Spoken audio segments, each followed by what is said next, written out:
جان خو کرن فدا جبو پاراستنا خاکا خو پاراستنا باکور روشالات سوریه و شهیدن کو اف نه روشن به قهرمانتیه که هری مزن لبر خودان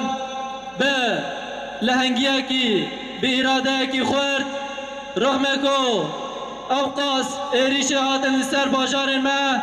لسر کانیه لگرسپی به تانگو تو برخواه به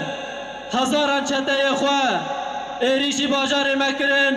لی بسایا خوینه و شهیدا و قهرمانا نکاری آرمانجی خواه پیک بینن و باجاره